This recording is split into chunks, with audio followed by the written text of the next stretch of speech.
Menurut data dari Departemen Kesehatan, lebih dari 41.000 orang telah terinfeksi oleh demam berdarah dengan lebih dari 260 orang meninggal di seluruh kepulauan Indonesia. Dari data tersebut, kok bisa banyak kasus penderita demam berdarah di Indonesia? Dan apa saja yang harus dilakukan untuk menanggulangi wabah demam berdarah tersebut?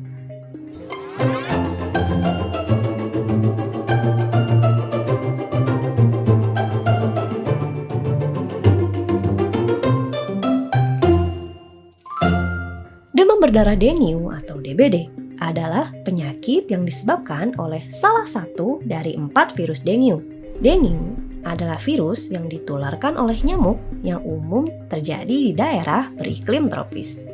Penyakit DBD dapat memunculkan gejala yang variatif. Beberapa orang yang terinfeksi menunjukkan gejala yang sangat ringan atau tidak terlihat.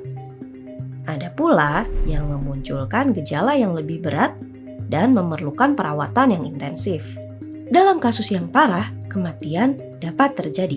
Beberapa gejala DBD adalah demam tinggi mencapai 40 derajat Celcius, sakit kepala, sakit pada sendi, otot, dan tulang, sakit pada bagian belakang mata, nafsu makan menurun, mual dan muntah, pembengkakan kelenjar getah bening, muncul ruam kemerahan, kerusakan pada pembuluh darah dan getah bening, serta pendarahan pada hidung, gusi, atau di bawah kulit.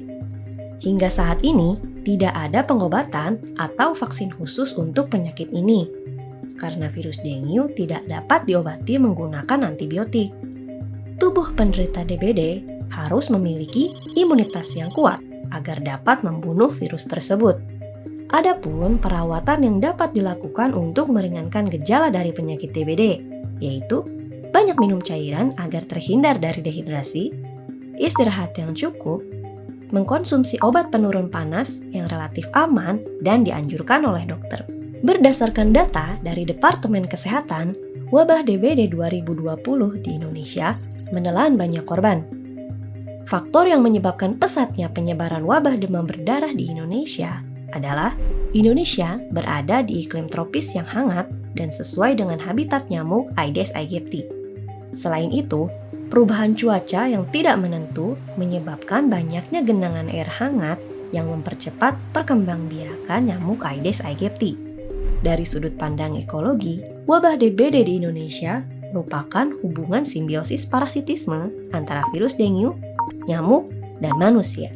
Virus diuntungkan karena dapat memperbanyak diri di dalam tubuh manusia, sedangkan nyamuk diuntungkan karena mendapat energi dari darah manusia sebagai nutrisi untuk bertelur. Di lain sisi, manusia dirugikan karena terkena penyakit DBD. Nyamuk betina Aedes aegypti menghisap darah manusia biasanya pada pagi hari dan sore hari. Setelah mendapat nutrisi dari darah manusia, nyamuk Aedes aegypti berkembang biak dan bertelur pada genangan air bersih. Kemudian, telur tersebut menetas dan berkembang menjadi larva. Selanjutnya, larva akan memasuki tahap pupa dan kemudian berkembang menjadi nyamuk dewasa. Untuk menanggulangi wabah DBD di Indonesia, kita harus memutus rantai perkembangbiakan vektor penyebab DBD. Usaha yang dapat dilakukan adalah membersihkan lingkungan sekitar, membuang limbah padat dengan benar dan menghilangkan genangan air, menutup, mengosongkan, dan membersihkan wadah penyimpanan air, menyemprotkan insektisida, kemudian mendidik masyarakat tentang resiko penyakit yang ditularkan oleh nyamuk, dan berpartisipasi bersama masyarakat sekitar untuk mengendalikan penyebaran vektor. Sekarang kita sudah tahu apa itu demam berdarah, bagaimana penyebarannya, serta kaitannya dengan interaksi makhluk hidup pada bab ekosistem.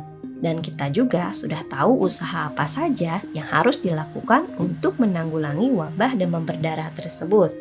Untuk kalian yang ingin belajar lebih lanjut mengenai interaksi makhluk hidup lainnya di bab ekosistem, kalian bisa menonton video penjelasannya di aplikasi atau web Zenius kelas 7 SMP sekarang juga.